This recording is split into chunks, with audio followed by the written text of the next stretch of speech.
On today's History of Politics, we're going to do a quickie here, and this is going to be one of those obscure amendments that you probably never heard of. Um, of course, it's going to be the 19th Amendment.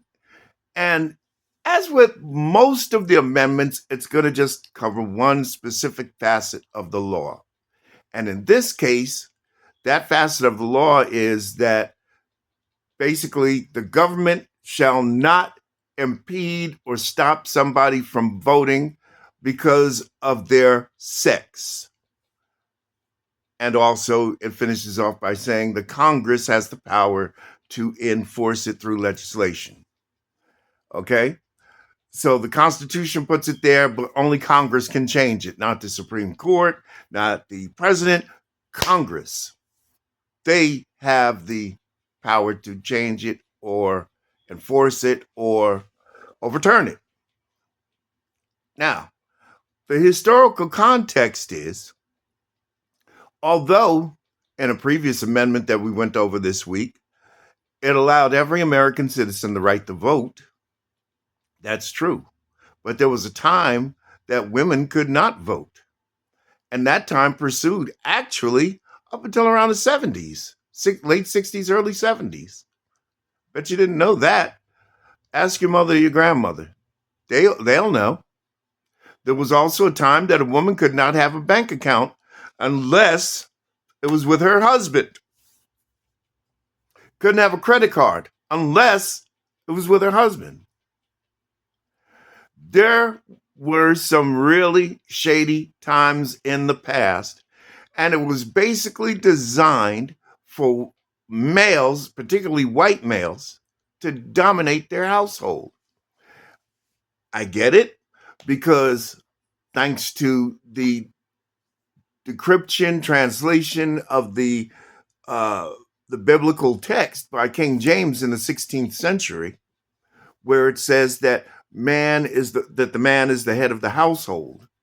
To be precise, it says God is the head of Jesus, Jesus is the head of man, man is the head of the household, of the wife and the household. Okay, so it gave kind of a slave mentality to the whole situation of family and relationship.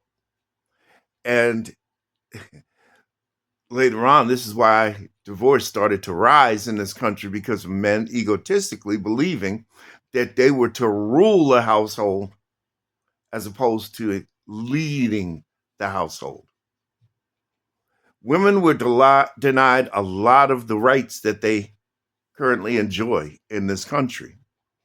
And by the way, the statute itself, and I'm just being universalist here, it's not my personal opinion, this is just the way it's written.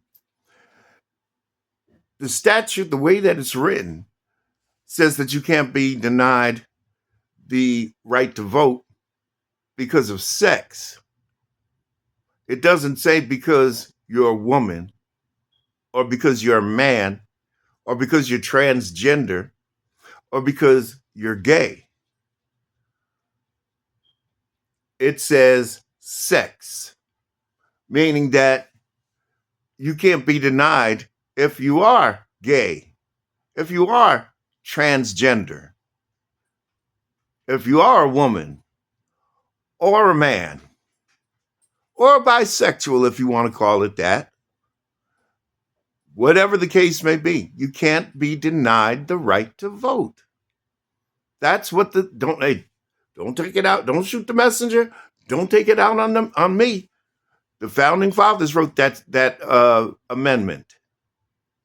That's what it says. Basically, the founding fathers did not have an ideal of discrimination. The problem is that because they indulged in slavery and servitude, which came from the Anglo-Saxon part of the world, those who were indentured slaves or former indentured slaves were held to a lower standard and were deprived a lot of the rights that they wrote. How can you say that all men are created equal when you don't give the rights to those who have served in indentured servitude? Interesting question, isn't it? sort of makes you want to kind of think about what you're doing and where your head is, what your ideology is. Because the fact of the matter is, the words of the Constitution were written to be all inclusive. They're not just for me. They're not just for you. They're not just for white folks. They're not just for people that were born in the Americas. They were written for all. And if you don't believe that, go read it for yourself. And if you can't read it, find somebody who can read it and let them read it to you. They're the facts. I can't change that, and I'm not going to. So the 19th Amendment, again, says that you cannot be the right. The government cannot intrude or stop you from voting because of your sex. Meaning, if you're a man, you can vote. If you're a woman, you can vote. If you're gay, you can vote.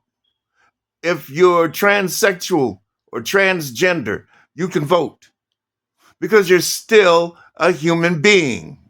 I know. Radical lefty stuff. Listen, this is not my opinion.